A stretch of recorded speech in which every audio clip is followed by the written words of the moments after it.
Hi, everyone, and welcome to the latest episode of Govs on the Go Alumni Edition, a podcast featuring alumni from the College of Arts and Letters here at Austin Peay State University. My name is Dr. Buzz Hoon. I'm the Dean of the college. I'm also the host of the podcast. Today, I'm talking with Dr. Richard Ripani, who is graduated with a master's degree back in 1998, a master's degree in music. Correct. Richard, so great to have you on. Thank you. Great to be here. So let's get a life update. Tell everybody where you are, what's going on in your life right now. Well, I'm retired theoretically. I'm a failure at retirement, as I always say, because I retired from teaching at a full-time at an institution, and I taught several different places. But actually, I didn't really retire. Unfortunately for me, I couldn't just sit around. So I've been teaching adjunct at some of the colleges around, and I also started a music nonprofit, Nashville Youth Jazz Ensemble. And so those are taking up a lot of time. And you and I met recently because you came back for a performance with our students, which I appreciate so greatly that you came back on campus and got to show your talents, and thank you for doing that. Oh, it was a great pleasure. I've done it a few times before because, several reasons. I enjoy coming up there and working with the students, and also Mr. Bo Clayton, who is the director of the jazz groups, is a really good friend of mine. We work professionally together quite often, and so I also still perform quite regularly as a piano player. So, and Bo's a great musician and great teacher. So he said, "Hey, you're coming up to the concert, right?" I said, "Yeah." He said, "How'd you like to play?" I went, "Well, okay, sure." That sounds like Bo. Yeah, it does. Yeah, his piano player was out, so I was the perfect solution to that thing. So. Great. Well, we're gonna talk about your career path in just a little bit, but let's begin at the beginning. Growing up in Annandale, Virginia, what was life like for you growing up? My growing up was, I would have to say, pretty much just a straight up middle class suburban, upbringing. I lived in a town called Annandale, as you said, which is a suburb really of Washington, D.C. Although, when I grew up, it seemed further away. But since that time, Washington has expanded so much, But it used to take us maybe 20 minutes to get there.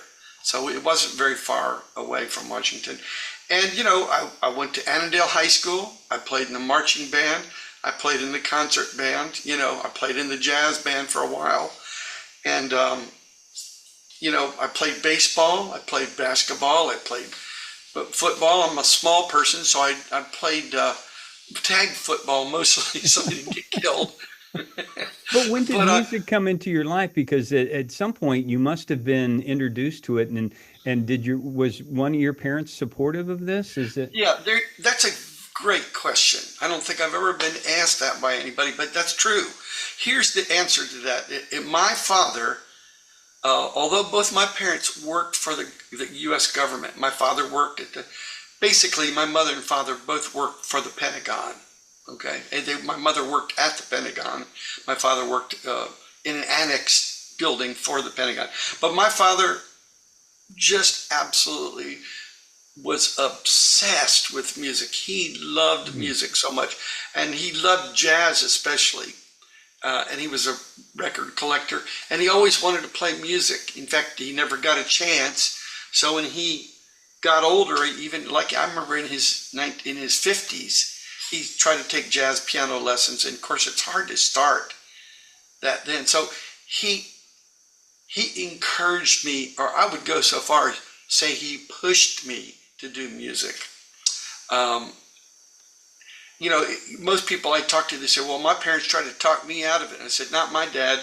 My dad said, that was all he wanted me to ever do, and so it actually ended up being, when I first started college, I didn't want to major in music. I was majoring in anthropology at first, which made him really angry at me. In fact, we didn't talk for a year. Really? That's how much and then when I decided, okay, actually, even though he's pushing me to do this, I really do want to do this anyway. So we reconciled then. He was just so happy that I was going to do that. I can't explain that because I know it's the opposite experience for most people. But you must have had some talent. I mean, he must have known that you had the ability, and he didn't want to see that go to waste. Well, that's probably true. I mean, when I started playing percussion in school band, and then he got me a drum set in middle school, which we called junior high school there, and I quickly blew through that set. And what I mean by that is, in those days, the cheaper sets were made in Japan, which in those days meant it was not very good, which is the opposite of now, of course, but it meant it wasn't very good. And I literally played the set so much that the thing turned to sawdust. I mean, it started disintegrating on me. So he said, okay, we're going to have to get you a real drum set. So we went and found a used drum set, pro set though. It was a really good drum set. And I played drums all the way through high school. And when I go back there, everybody thinks I'm a drummer still. And they don't realize I still play drums, but my professional instrument is actually keyboards, piano, and an organ now. So think of what now? You didn't even play that in high school, did you? Yeah, a little bit, not much. Well, you must have been, and I made this little note to myself when you said that you were involved in sports and you loved rock and roll, you loved jazz, and I'm thinking he was a cool kid. I was busy, I'll tell you that. Playing the drums, man, you must have been popular. Well, I don't know. I was mostly people thought of me as the funny kid. I was the little funny guy. So, but I mean, I didn't really get an opportunity to play drum set at school very much at all. So I don't think, other than my close friends, I don't know if they realized I even played drum set. Most people thought I played just in band. Played concert percussion. But then the odd thing happened is later on, I realized early on, like maybe 9th grade in high school, that I wanted to learn more about music than just play drum set, and I wanted to arrange, which is, the craft of taking a song and writing parts for everybody in the ensemble. Like you take a standard song like It Had to Be You, and you're going to play it with your big band. Well, somebody's got to write out all the parts for all the band members and make it creative and all that. And that's what I want to do. I want to do that. And so I decided I needed to pick up a wind instrument, like a trombone or saxophone or something, so that I would understand, I should say, how those players approach their instrument and the challenges they deal with, because drummers don't know that, just if they're just a drummer. Excuse me. So I decided to pick up trombone, just randomly out of all the instruments. And so I played trombone. I started taking trombone lessons in the summer of my sophomore year. And by the time I was a senior, I was good enough to be in the top band at our high school on trombone, but I would have been like the worst player in the top band. I wasn't as good. There were some really good players there. So eventually, sorry, got choked up a little. I went to college at first, and I said, well, if I major in drum set right now, there's no such thing in colleges. Right. You have to go major in concert percussion. And I didn't, not that I was opposed to that, but that was not what I was interested in. And so I decided to major in trombone. And which is funny because when I went to school, everybody just thought I was like medium trombone player, like in the middle of the section, not realizing I'd just been playing like 2 or 3 years, you know, and they'd been playing like 8, you know, and I wasn't as good as a lot of them, really. But I wasn't necessarily trying to be. I was trying to learn the breadth of music. And so I also started picking up piano. I took 1 year piano lessons in my life, and that was because you have to take them in college, music school, you know. And so little by little, I just got into playing piano too, which I should have done to start with. Yes. Because that's what arrangers really need to know how to do. But, you know, I picked it up fast because when you already know, you know, rhythms and how to read music, and you read, you know, one of the clefs, and you'd studied it, picking up another instrument is a lot easier than it is for somebody just, if you know, if it's their first instrument. So half of it is already learned, is what I mean. Well, let's continue on. When you're in college, you went to. Well, here's what happened in college. It's you know, when I went to school, when I first got out of high school, I was accepted to a few colleges, but I didn't know what I wanted to do at all. I just knew I didn't want to do music because my father really wanted me to do music. And so being a kid, I decided I wasn't going to do it just because he wanted me to, you know, how boys can be sometimes.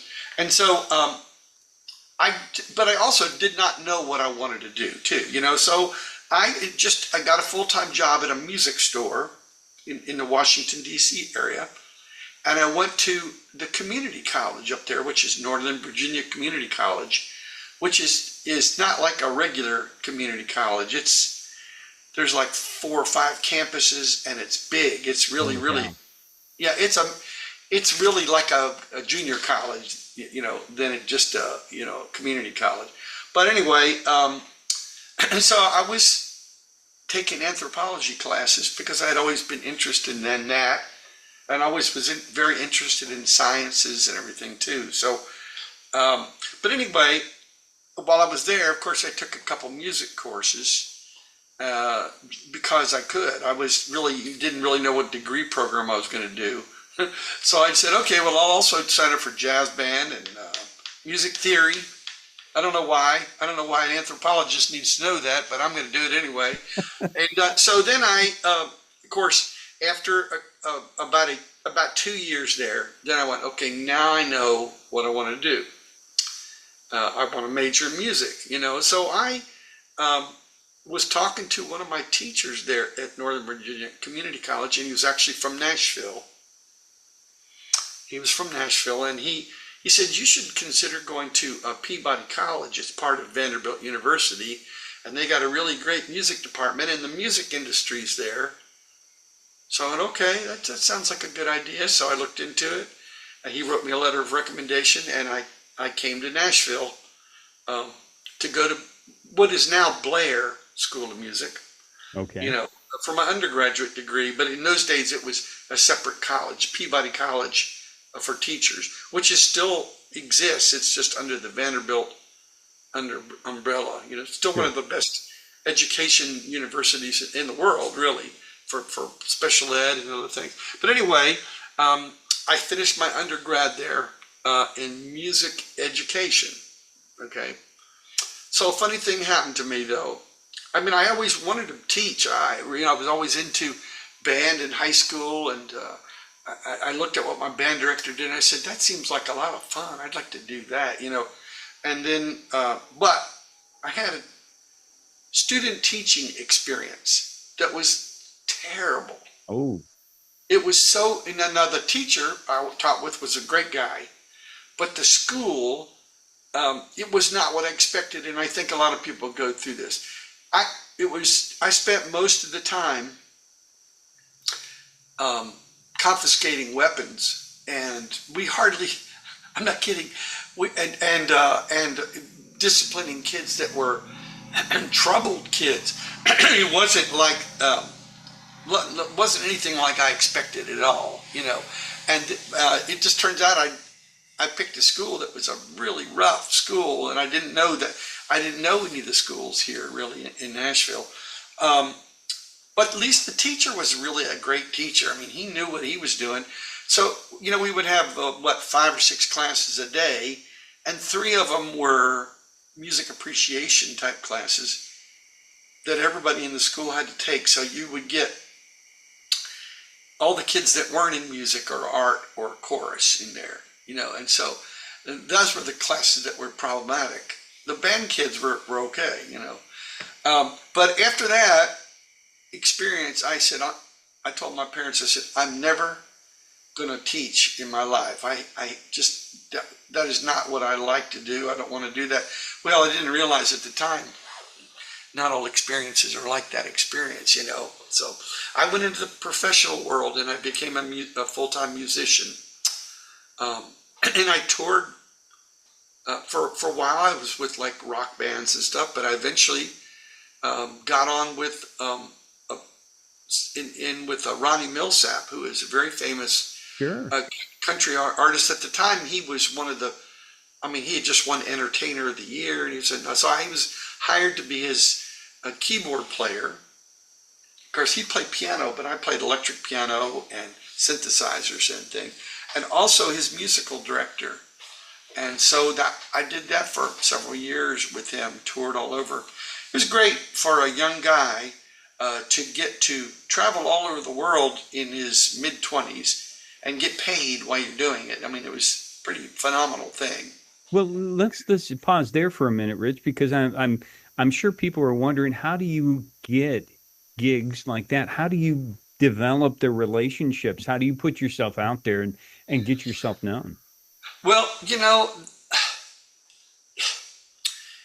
sometimes, I hate to say this, but sometimes it's just you're lucky. Yeah. Here's the thing I always say to musicians, young musicians. Look, here's the deal.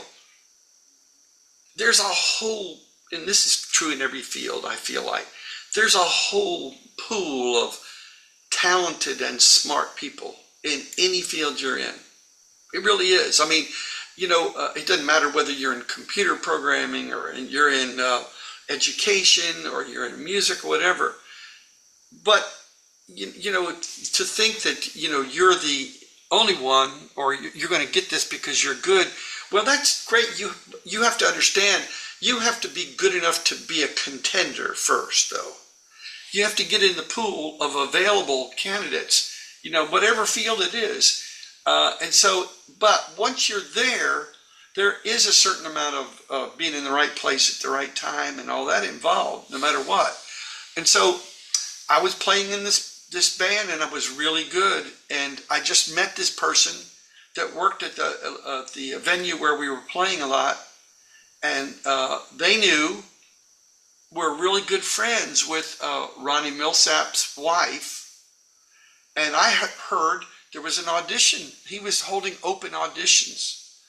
So I went down and auditioned for the position, not really thinking I would get it, because he was, like I say, at the time, this is like 1970, end of 78, early 79, he could have gotten anybody to play with him, at that time.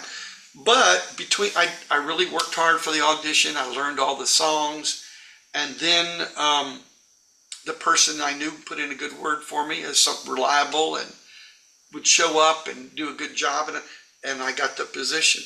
So it was being ready and being lucky. I always say that. You sort of have to be both.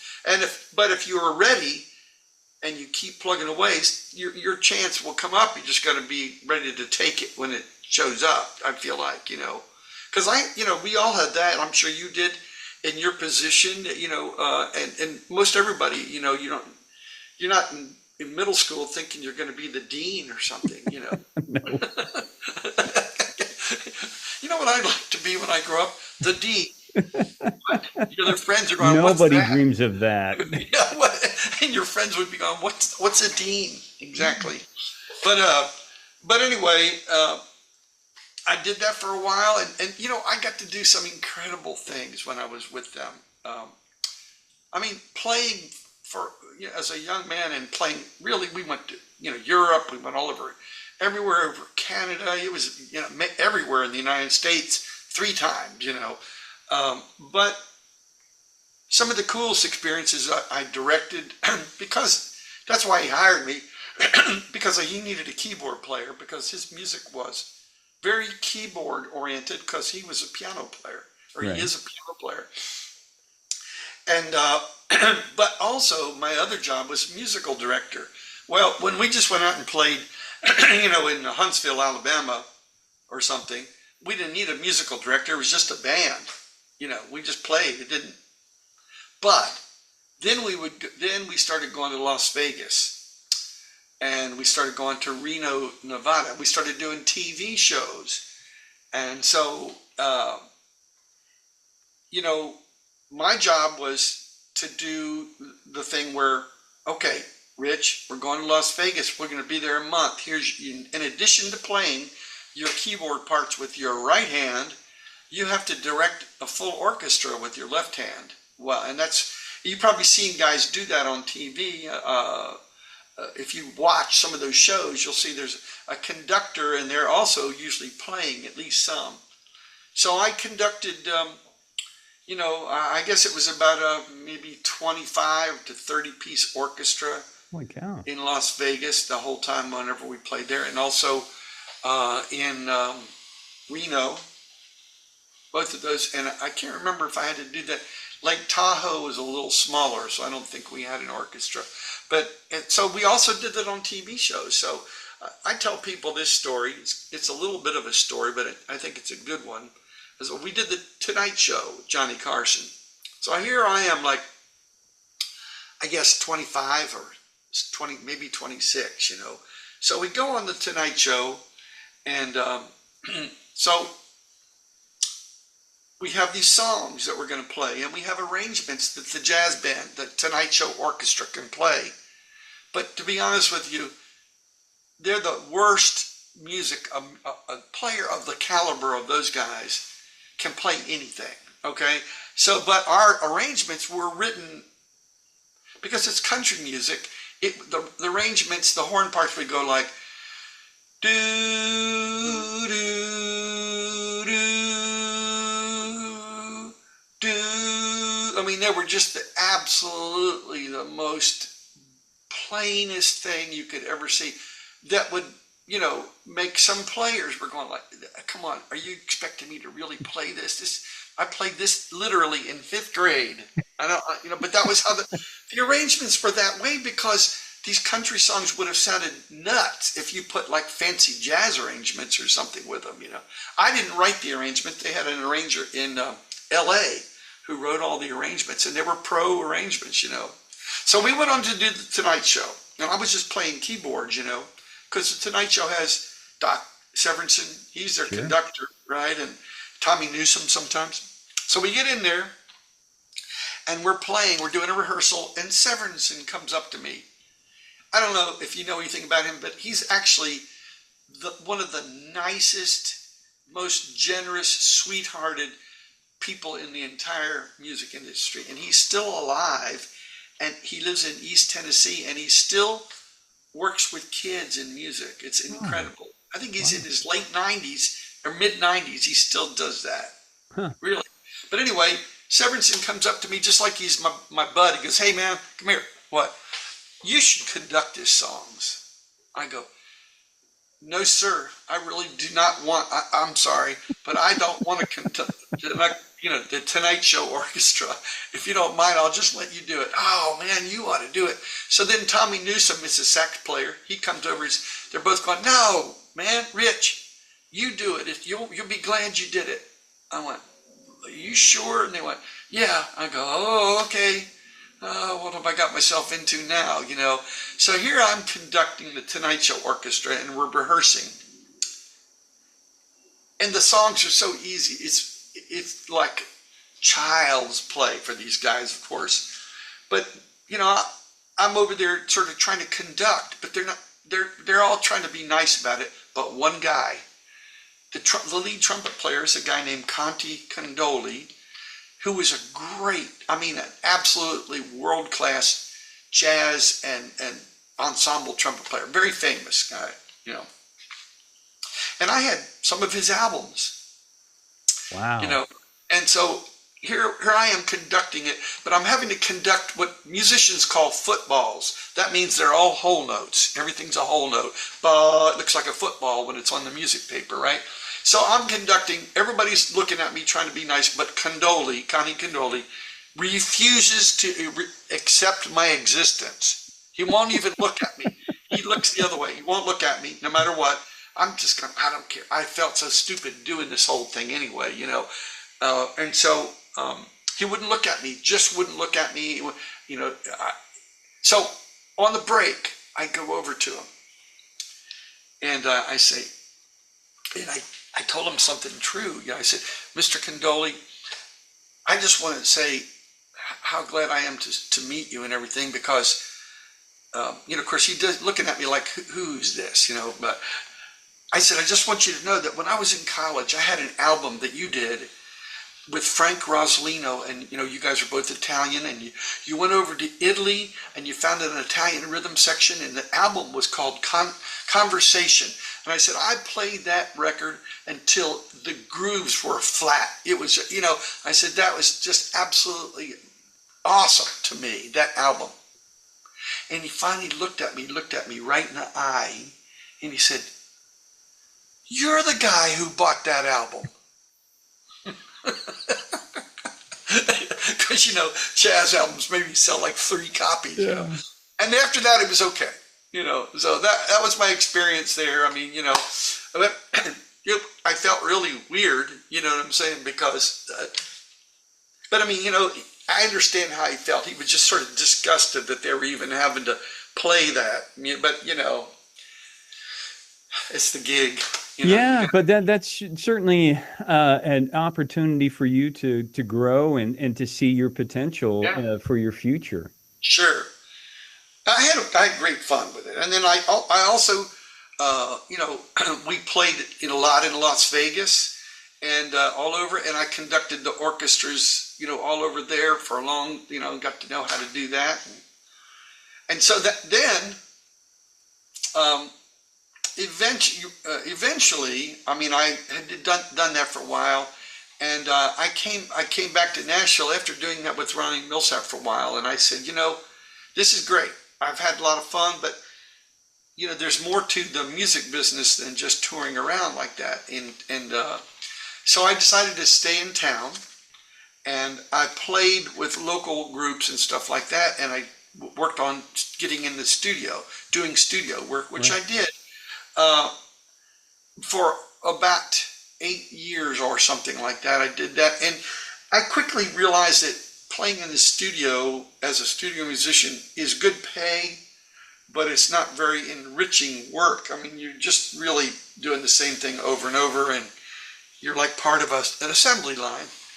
So then I finally realized, you know what I really want to do? I really still want to teach. I realized by this time, so that's when I went to Austin Peay. Okay. So now the thing about it was, I would just say, I tell everybody this, and I'm not just saying it because I'm on your podcast. I can point to all kinds of kids that testified for me. I looked up, I could have gone to any school, you know, because I was doing work that was flexible. So I looked at all of the local colleges, and when I say local, I mean with an hour and a half. And I went to all of them, and I went to Austin Peay, and I met with Dr. Gloria Garavi, who's no longer there. And she eventually got remarried, and her last name was Gloria Frank. And she just took me under her wing, and she walked me all around the school and showed me the music department and all the buildings and all of the. And I said, you know, this is a nice school. This got a really great music building. Everybody was really friendly here. It's not gigantic. It's just medium-sized. And I met some of the music faculty, and I said, that's where I want to go for my master's. Well, to do that, I lived in Nashville still, so I had to commute basically an hour each way to do that, you know. But I still taught in the afternoons. I taught some private lessons, and I played gigs, and I did recording sessions. So I did all that at once. And I ended up getting my master's degree in conducting. instrumental conducting, which I'd already been doing, you see, in Las Vegas. My memories of that are really, I've been to several colleges because, went all the way through, got a doctoral degree, and started at a community college, right? And I tell people all the time, of all the schools I went to, the one that I really enjoyed my experience the most was Austin Peay. For the teachers, but also just the school itself. It was a good fit for me. And I mean, I always tell students this, that I know, kids I know in high school, well, don't forget that place. I enjoyed it. I really enjoyed it there. I played in the jazz band, the jazz combo. I studied with Dr. George Mabry on conducting, and I took classes from Bob Lee and all these legends of music, and it was fantastic. David Steinquest, all these guys. So, and also, I was in my 30s by then, but I was a master's student. But I mean, playing in the jazz band was a blast. I hadn't got to play in a real big band since since undergrad school, at Peabody. And so it was great. So, that's a lot of story, isn't it? No, that's great. It still only gets us to 1997 or something. Yeah. So you continue on with your education. You went to University of Memphis. You got your doctorate. You got into teaching. You even wrote a book. Yeah. On R&B. Yeah, and that's a good example of you just get lucky sometimes. I mean, you can't just get lucky in life. You can't get lucky and get in the NBA. You know what I'm saying? You have to be good and be lucky, but of course you have to just mainly be good to get in the NBA. But here's what happened is I decided to go there. Only reason I went there, I would have loved to come to Austin Peay for my doctoral degree, but they don't have a doctoral degree in music. In fact, this might surprise you, or maybe you probably already know, no school in Tennessee has a doctoral degree in music except the University of Memphis. That's it. Yep. So unless you want to go out of state, which the next closest one would have been University of Kentucky or something. And I didn't want to do that, so I went to University of Memphis, got my doctoral degree in ethnomusicology. So here's the weird thing about this. When I went studying ethnomusicology, why did I do that? Because that school, ethnomusicology is the study of music and culture and how they work together, okay? In any culture. It could be an African tribal group, it could be a gamelan ensemble from Indonesia, or it could be blues from the Mississippi Delta region, and how the music and the culture work together. So that's what ethnomusicology is. And then as I got into the thing, the shocking realization was, I didn't realize this, but at one point in time, ethnomusicology was called the anthropology of music. So what I didn't realize I had done is I'd gone all the way back to being an anthropologist and a musician. After all. Which is like I was going, what? Because it's music in culture. And so I would just, okay, I don't understand how that happened to me. But anyway, my dissertation, well, let me back up and say, the reason I went to that school, not just because it was in Tennessee, but the degree in ethnomusicology, no matter where you go, you're studying basically one music culture.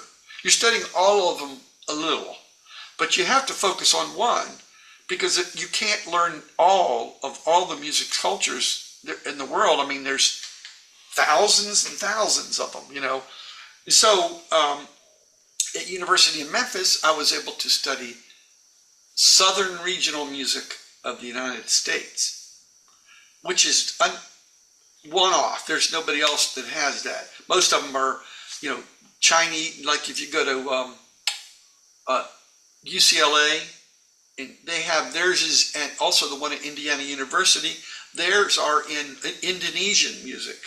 So, I mean, I like that, but that's not what I wanted to do. Right. So here's the thing at Memphis, I studied blues, rock and roll, jazz, R&B, country music, and American folk music. That's what my degree was, and that was my field already. So I felt like, man, this really enforces the practical knowledge that I've already got. I already played almost all of those styles, you know. And so that's why I did that. And I ended up, my dissertation was, I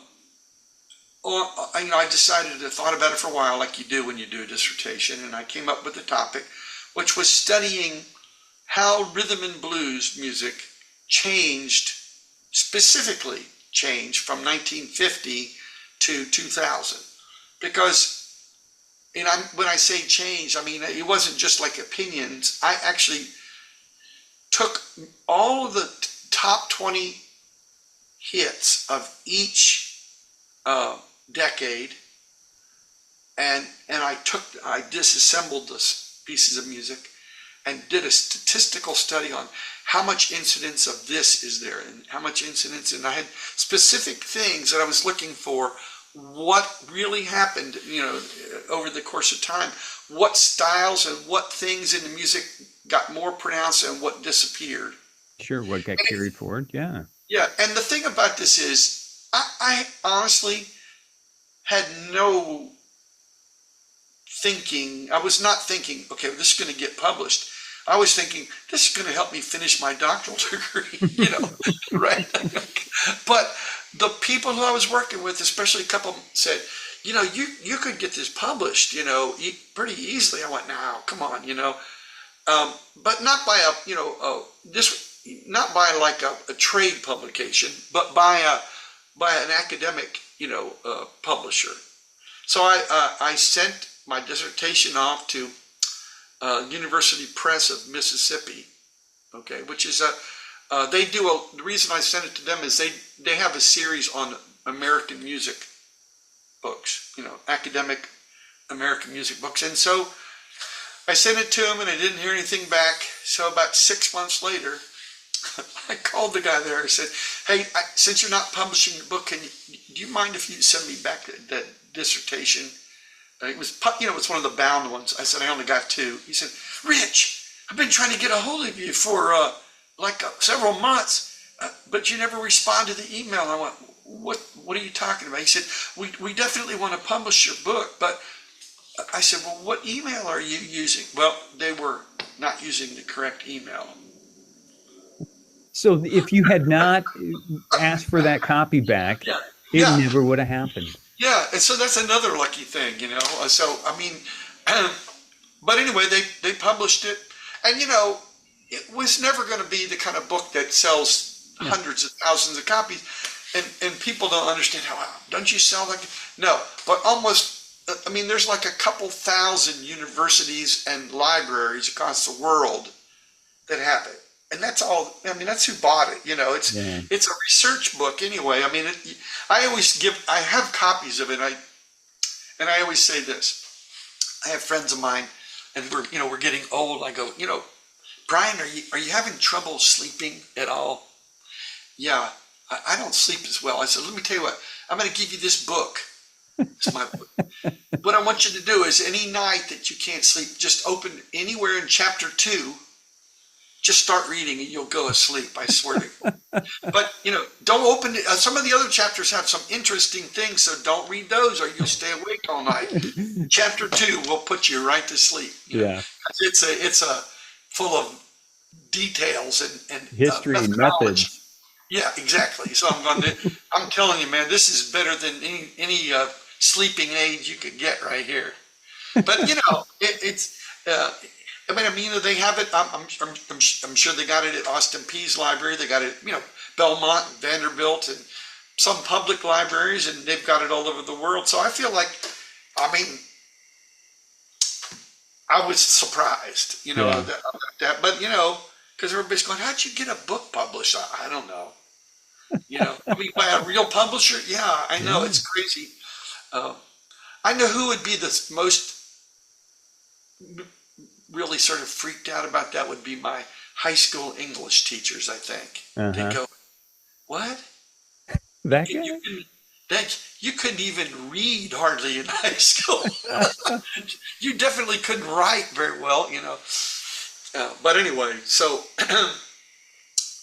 you know, that was an interesting chapter, you know, and then, Yeah. Well, let's move on to. I want to talk a little bit before we go about your teaching at in Nashville there at the high school, Hoon. So, you know, your students were receiving awards for what they were doing, and in a way, you know, you have this remarkable career where you were a performer. You grew as a performer and got into conducting and had that opportunity. Now you're teaching people and they're having success. How was that for you to see this, you know, somebody else benefiting like that? that's the best part of the whole thing to me. I mean, you know, when I started at Hume Fogg, of course, it's Nashville's academic magnet. And so when I got there, you know, I really realized the potential of this music department here. The guy before me had done a good job. It wasn't that. It's just that, you know, I was thinking, man, there's no reason why this band can't be the best one around here. We have kids. They're smarter, mostly smart. Not all of them were. A lot of them were pretty much average, in my opinion. But there was a lot of kids that cared, and their parents all cared, or they wouldn't have been there. Right. You know. And so, honestly, over the course of the time we were there, the band program just became a juggernaut. It really did. And I don't just take credit for that myself, because I take credit for one thing that I did I would recommend to any music teacher, band director, or orchestra director. What I did is when I came there was about 5 kids in the band program that were taking private lessons out of maybe 100 kids. Only 5. But the first thing I realized, and I already knew this, is this band's never going to get better without kids taking private instruction. I mean, you just can't. It's like golf or something. You're just not going to go out there and learn to shoot 75 in golf if you don't have a coach. Even Tiger Woods has a coach, you know. You just can't do it. So I most proud of this one fact when I was there. There was, at one point in time, we had 120 kids taking private lessons. 120. Up from 5. And you might say, well, how'd they get the money? You know, well, I'm just going to tell you, I did fundraisers, and the kids who couldn't pay, we paid for their lessons. I just absolutely. So you just got to make it work. Yeah. And you know, it's whatever system you're in, they've always got all these rules against whatever. I'm saying, I'm just trying to do good stuff. Nobody ever argued with it, but I'm just saying, if some districts come up with all these crazy rules, well, we can't have private lessons anymore. You go, why? I mean, it's only for the enrichment of the kids. We're not. Nobody's making any. I'm not making anything off of it. I'm just trying to get the kid better. You know. So, but it made a huge difference. So when I got there, for example, the year before I got there, one kid made the all-regional band, which kids audition. It's called, mid-state concert auditions or mid-state jazz auditions. And we had one kid make it, you know. A really great high school would have 15 make it. This is no kidding. We got to the point at one time where we had 60 kids make it. It was ridiculous. 60. And it was like double or triple any other school. Yeah. But it wasn't, here again, I will say, I didn't teach them that stuff. You know, I didn't teach them their audition for that. Their teachers, their private teachers taught them that. I didn't even have anything to do with their audition for those ensembles. So what I'm saying is, the thing that made it great was that. That's the number one thing. And so I would say that to anybody. I think any teacher, music teacher who listens to this will already know that. They'll say, I know, man, but my district, whatever county won't allow me to have private teachers come in. Well, Makes a difference. When I was in school, we always were allowed to have that, nobody, but I taught at an inner city school, so I had to figure out a way to pay for kids who couldn't pay, because I wasn't gonna let them get excluded, at all, because that's just way. So anyway, that school, I was there for 15 years, and it was a great experience. It really was, and I kept teaching private. I always have like 2 or 3 jazz piano students. And I really don't want any because I'm so busy, but the problem with it is kids that are really motivated to do that, they're just nobody that really teaches it much.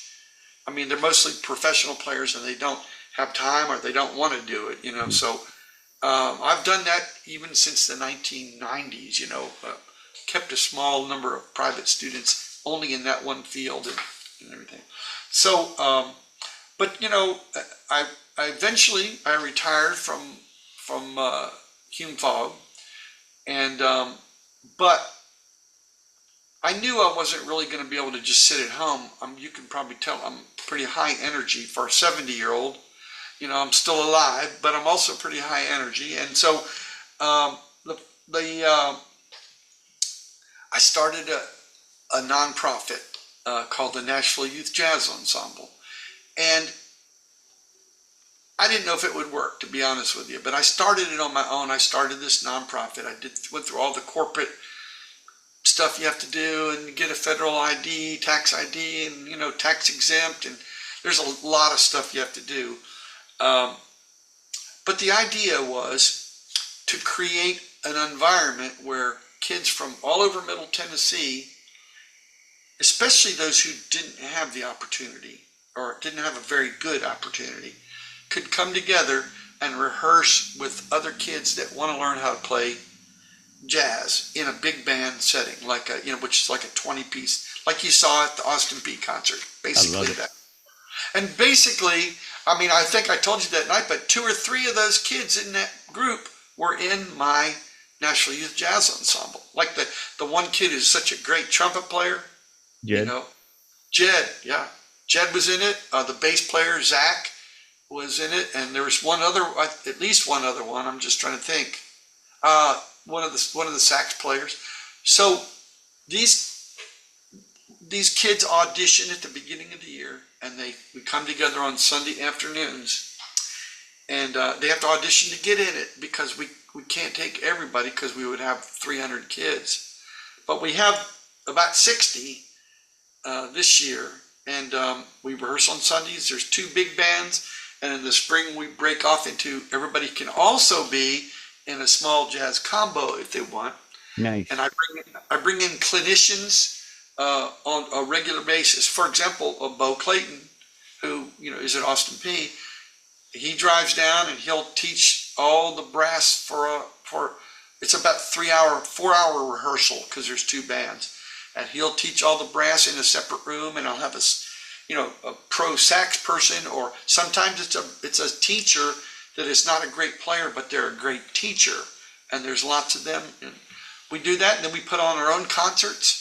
It's a nonprofit, so I have to write grants, or we can't survive. So I've had to learn how to do that. So we write grants to the Tennessee Arts Commission and the Metro Arts. And the irony of the whole thing is, my goal was I was thinking at first, well, a lot of these kids in Nashville, they just don't have jazz bands in their school very much. And this is an opportunity for them to get to do that, And by the way, it's a misnomer to just say it's jazz, because we play funk and rock and R&B and jazz. It's just I'm still trying to figure out a name to call something, a jazz ensemble that plays all styles of music. It's not a jazz group when we're playing Stevie Wonder songs, or Earth, Wind and Fire, but you could call it jazz, blues, rock, R&B, but that's stupid. Contemporary. Yeah, you could call it contemporary. You could, but then a lot of the stuff isn't contemporary. Yeah, it's the old stuff, sure. Yeah, we play stuff from the 1930s. I don't know, it's tough, but we just don't worry about it. And we just said, forget it. That's just the name. But it's great. We have our 2 jazz festivals that we're the sponsor of, and it costs a lot of money to run those, and we don't charge anybody anything to be in it. Like we have all the schools. It's for kids, just so you know, like Hendersonville High School and Beach High School and Northwest High School, if they want to come to it, in Clarksville, and all these different schools. They're the performers at the Jazz Fest. The school groups, usually we have like maybe one national guest artist, and they play with the Nashville Youth Jazz Ensemble group as kind of like a feature. And so we just trying to get out there. Also, I go out. Another thing I do with it is I have a thing called Jazz Band Jumpstart, which is a subset of that, and it's also funded by grants. And I go to schools and help them start a jazz band or help them improve their jazz band. And this year I've been swamped. In fact, here's the crazy thing: when I'm done talking to you at 2:30, I have to be at Richview Middle School, which is in Clarksville. So I'm coming up there right after we're done. But that guy, Heath Reeves, who's the director there, is awesome director. I think he went to Austin Peay. Yeah. In fact, he did go to Austin Peay, didn't he? Yeah. And so, he's doing fantastic work at that school, man. Yeah, that's great. I go up there, any of those schools, I'm just so happy to see them doing what they're doing. 2 days ago, or end of last week, I guess I should say, I was at Blackman High School, which is in Murfreesboro. So I'm all over doing this, all over the Middle Tennessee area. But here's the irony I was going to say before. Metro Nashville schools hardly participate in any of that stuff. It's everybody else. I mean, we get more people from Clarksville than we have from Nashville. Yeah. We have more people from some high schools in Sumner County than all of Nashville schools. And it's just like, and I know all the directors. I'm saying, man, don't you have anybody that wants to do this? Well, I don't. Come on, man. Surely you got some kids that want to do this, and that just it's on Sunday afternoon, But that was my original intention, is to give kids that opportunity, So I am giving it to, but I'm giving it to kids in, Montgomery County, Sumner County, Wilson County, Rutherford County, Williamson County, and Cheatham County. Wow. And we're so lucky that you're doing that, because and I appreciate, because like you said, not everybody has a father like you had that was pushing and encouraging and accepting music as something that keep alive in somebody's soul and their spirit. Not everybody's going to be a professional musician like you, but the fact that if they can keep that as part of who they are, their individuality, that will benefit them so much. Sure. So I guess, Rich, one of the last things we always ask our guests is, like, do you have any advice for students, especially concerning Austin Peay? Well, yes, I do. And I think I already said some of it, to you earlier. But you know what? I mean, I'm just going to say again, I have been to several universities, and I've taught at 3 universities. And so right now, I didn't even say this, but I'm an adjunct at Belmont University. I've studied all over the place. I don't even want to say them all. But Austin Peay is a very sort of sane place to study, and that's why I liked it so much. It was everything is real walkable. You don't have to get on a bus to go from one class to another and all that kind of stuff. A trolley or whatever they have at some of these giant schools, and the faculty I had were great. I mean, it's just a good example of people look to another state or another place. People always see that. I'm going to go to East Tennessee State. Okay, well, there's nothing wrong with it, but Austin Peay is right there, and it's very good. So I tell kids that constantly. In fact, I've got kids there I mean, I've got not just in the jazz band, but other kids. And like you say, I'm not expecting almost any of the students I teach to be professional musicians. That's not even in my mind, you know. Um, but I will say this. I talked to a girl last night at Belmont because she's undecided and she's coming to, the end of her freshman year, first semester, and she's sort of getting freaked out of what to major in. And I will say this thing. 20 years ago, if you asked me, I'd say, what should I major in? People would come up, kids would say, should I major in music, Dr. Ripani? And I would say, no, don't major in music. And my theory, I would say, you shouldn't really major in music. And they said, well, why you say that? Well, you know, I always thought this, if I can just words can talk them out of doing that, then they're not very strongly engaged. Because I mean, it's difficult. I mean, it's as a career, you know, it's long and constant work. It's not like you go home at 5 and you're done. You go home at 5 and then you got to practice 3 hours if you want to get any better. But I always figured if I can just say 2 sentences and I talk the kid out of it, they weren't going to be able to stay with it anyway. But I have changed my mind over the years, and I have, because of the way things are in our country, people don't, as you know this, most people, I would say, the majority of people don't even get a job in the field they major in anyway. It just isn't that way anymore. It's almost like your undergraduate degree is sort of like at the same level as a high school used to be. In fact, you know, I mean, my own nephew, you know, he majored in history at the University of West Virginia, but he's a computer programmer. You know, when he got out, he said, well, I don't even have a history ed degree. I can't really do anything exactly with a history degree, although he loves history. But he just went to tech school at night for 6 months, and then he got into computers. You know, I always say to people, unless you're going to be a nurse or something like that, you know, there's no reason why you have to feel like your undergrad degree has to be in you're setting your career path right now. It just isn't that way.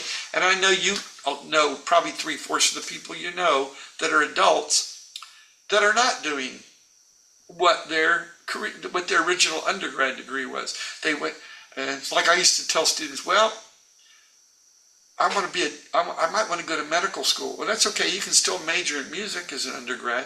Really? Yeah. Yeah. Because at one time, the statistic was kids with a music undergrad degree had the highest acceptance rate in the medical school of any undergrad program. Which I said, even over biology? And they went, yes, even over that. Well, and I have reasons why I believe that, you know, and I know, I don't doubt it, because when you're a music student, here's what you have to do. Somebody gives you, you got a 30-minute lesson, and then, did you freeze up? No. Did you freeze up? You got a 30-minute lesson with somebody, and then you got to go for the whole week, and you got to go work on your own. And so music students become really very, their cognition, understanding their own way of learning, becomes a thing that they have to do because they're always in private working this out. And so, you know, if they're going to try to get into any master's degree program, if they have, you know, they might have to take a couple classes, but if they're a good music student, they're going to be a good learner. That's all, because it's a lonely business sometimes being a music student, because you're by yourself learning, you know, drill, you know. So I just say to people now, major your undergraduate in whatever you like for your undergrad. If you get halfway through and you hate it, then change. Or if you finish it up, then you go, okay, I got a degree in history, but I don't really want to be a historian. I love doing that, but you might end up working in a museum later. That's you might right. be an administrator of a museum. That's exactly right. And That's why we do this podcast, Rich, is exactly to tell those stories, to say, yes, you're going to have I have different options out there. And just as you gave that example of, starting as anthropologist and also having music, and here, life kind of brings those things together on their own. So, yeah, you just got to know when it's there and grab it. Yeah, absolutely. Well, I appreciate your time, and thanks for talking about your story. It's been a great talk. Great. Thank you very much for having me. I really enjoyed it. And thanks to all of our listeners and viewers for continuing to support the podcast. We hope that you will join us again as we continue to profile some of the outstanding alumni we have here in the College of Arts and Letters at Austin Peay State University. So until next time, stay safe, take care, and God bless.